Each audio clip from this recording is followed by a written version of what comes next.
I know how this sounds. Believe me, I do. But before you judge me, just listen.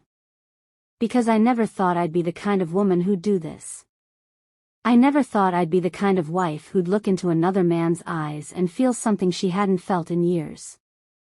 But let me start at the beginning. The marriage that wasn't a marriage. I met Jake when I was 23. He was charming, ambitious, and made me feel like I was the only woman in the world. At first, at least. We got married after 2 years of dating, and I thought I had won the lottery. He had a great job, treated me well, back then, and we had fun together. But over time, things started to change. At first, it was subtle. The compliments became rare. The affection slowed down. And then, one day, I realized something. I felt invisible. Jake was always too busy. Too busy with work. Too busy with his friends. Too busy scrolling on his phone to even acknowledge I was sitting next to him on the couch. I tried. God, did I try. I planned date nights. I sent him sweet messages. I wore the lingerie he used to love. And every time, the response was the same. Not now. I'm tired. You're overreacting. It wasn't just the lack of intimacy. It was everything. I could have shaved my head, dyed it purple, and tattooed his name across my forehead, and I swear, he wouldn't have noticed. I wasn't his wife anymore, I was his roommate. And then there was him. His name was Daniel. He worked in the same office building as me, and we used to have small talk in the elevator. He was handsome, in a rugged, effortless way. But more than that, he saw me. It started off as nothing. Just innocent conversations. A joke here, a lingering glance there. And then, one night, after a work event, we found ourselves alone at the bar. I remember how he looked at me.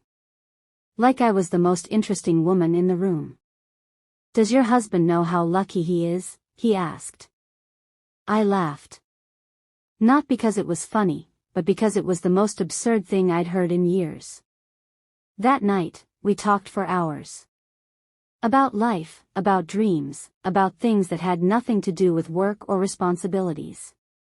And when he touched my hand, just lightly, just enough to send a shiver down my spine, I didn't pull away.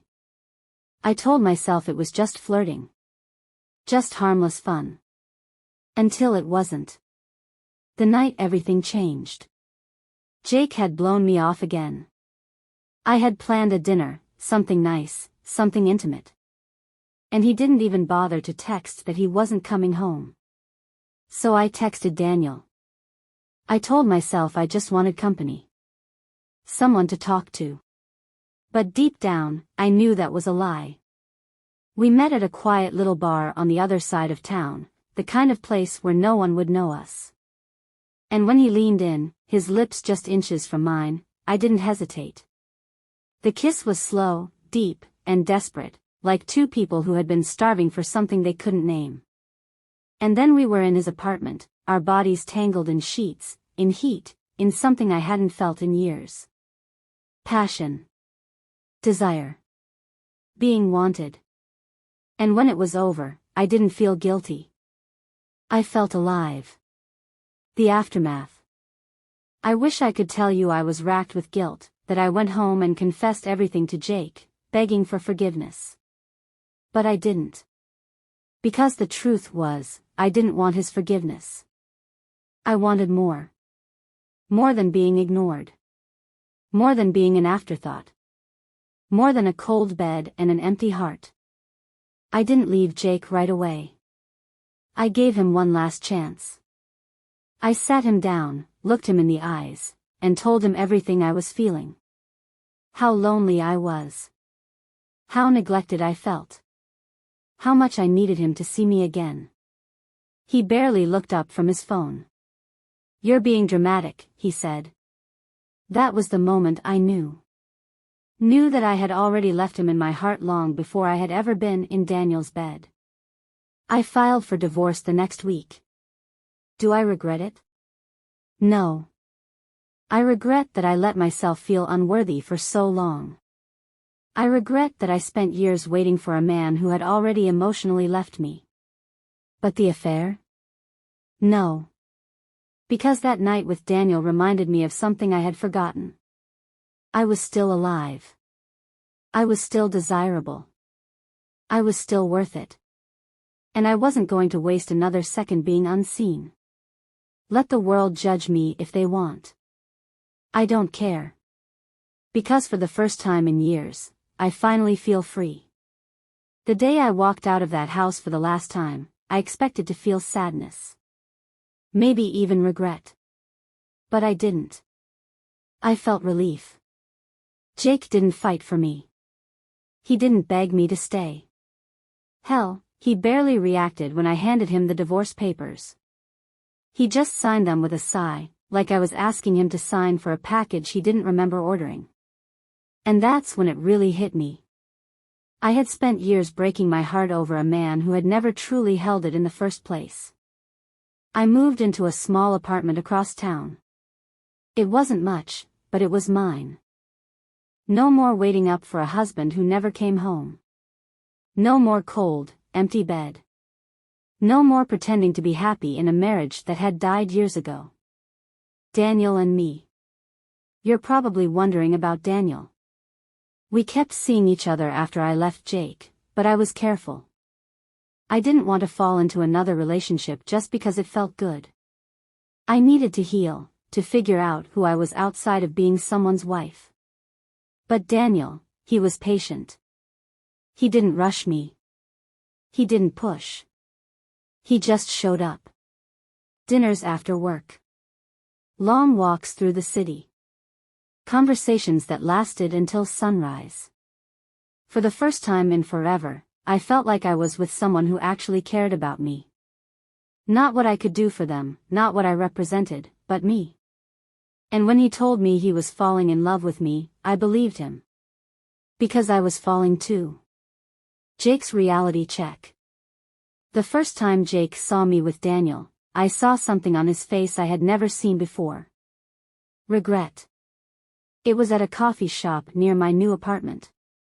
Daniel and I were laughing, our hands brushing as we shared a muffin. And then I felt it, eyes on me. I looked up, and there he was. Jake. He looked different. A little thinner. A little more tired. Like someone who had finally noticed the hole where something used to be. And for a moment, just a moment, I thought he might come over. Say something. But he didn't. He just stood there, staring. Like a man who had let something slip through his fingers without even realizing he was holding it in the first place. Later that night, I got a text from him. Jake, I'm sorry. 2 words. 2 years too late. I stared at the message for a long time. Thought about all the times I had begged for those words. About all the nights I had cried myself to sleep, wishing he would see me. And now that he finally did, I didn't care anymore. I typed out a response. Simple. Honest. Me, I know. And then I blocked his number. A love I deserve. It's been a year since I left. I won't lie and say it was easy. Divorce is messy, even when it's the right choice. There were nights when I questioned everything, nights when the loneliness crept in. But you know what? I'm happy. Really, truly happy. Daniel and I are still together, but that's not even the most important part. The real victory? I found me again. I don't wait for love anymore. I don't beg to be seen.